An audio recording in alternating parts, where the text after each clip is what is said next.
താൻ തൊടുപുഴയ്ക്ക് പോയതിനു ശേഷം കുഞ്ഞളിയൻ കാട്ടിൽ വെച്ച് അപകടത്തിൽ മരണപ്പെട്ടു എന്ന വാർത്ത അറിഞ്ഞാണ് ഞാൻ തങ്കിയുടെ വീട്ടിലെത്തുന്നത്.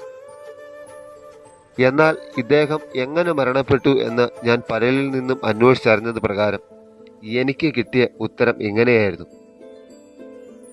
അന്ന് വനത്തിൽ വെച്ച് നടന്ന നായാട്ടിനു ശേഷം അവർ രാത്രിയിൽ തടി അറക്കുവാനായി വനത്തിൽ പ്രവേശിക്കുകയും അതിൽ തടി അറക്കാൻ ഉപയോഗിച്ച കാമരം തെറ്റി, അതായത് പണ്ട് കാലങ്ങളിൽ തടി അറക്കാൻ ഉപയോഗിച്ചുകൊണ്ടിരുന്ന രീതിയായിരുന്നു കാമരം കെട്ടി അതിൻ്റെ മുകളിൽ വലിയ തടി വെച്ച് തൂക്കുവാൾ കൊണ്ട് അറക്കുന്ന രീതി.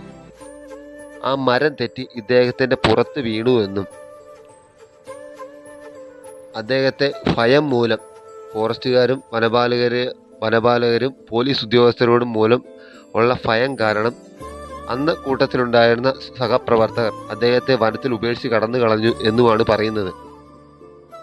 മറ്റു ചില കഥകൾ വരുന്നത് ഇദ്ദേഹത്തെ വനത്തിൽ വെച്ച് സുഹൃത്തുക്കൾ ചതിച്ച് അപകടത്തിൽപ്പെടുത്തിയെന്നും മരണപ്പെട്ടു വിശ്വസിച്ച് അദ്ദേഹത്തെ ഉപേക്ഷിച്ച് കടന്നു കളഞ്ഞുവെന്നുമാണ്.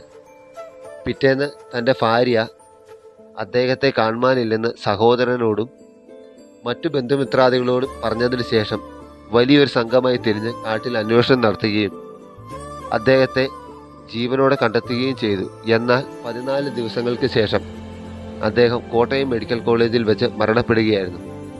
ഇതിൽ കൃത്യമായ ഒരു അന്വേഷണമോ തെളിവെടുപ്പോ ഒന്നും തന്നെ നടന്നിട്ടില്ല. അദ്ദേഹത്തിൻ്റെ 3 മക്കൾ ഇപ്പോഴും എൻ്റെ മക്കളെപ്പോലെ, അല്ലെങ്കിൽ ഞാൻ അവർക്ക് എന്തോ പകരം വയ്ക്കാനില്ലാത്തൊരു ബന്ധത്തെ പോലെ ഇപ്പോഴും എൻ്റെ കൂടെയുണ്ട്. മൂത്ത മകൻ എൻ്റെ നല്ല സുഹൃത്താണ്. കഴിഞ്ഞ ദിവസവും അവൻ എന്നെ വന്ന് കണ്ടിരുന്നു. എനിക്ക് പ്രായം 79. ഞാനും തങ്കിയും വിവാഹം കഴിച്ചെങ്കിലും ഞങ്ങൾക്ക് മക്കളില്ല. മക്കളില്ലാത്ത ഞങ്ങൾക്ക് സ്വന്തം മകനെ പോലെയാണ് കുഞ്ഞളിയൻ്റെ മൂത്ത മകൻ. ഇത് ഇപ്പോൾ പറയുവാനുള്ള കാരണം അയാൾ തന്ന ജീവനാണ് എനിക്കുള്ളത്.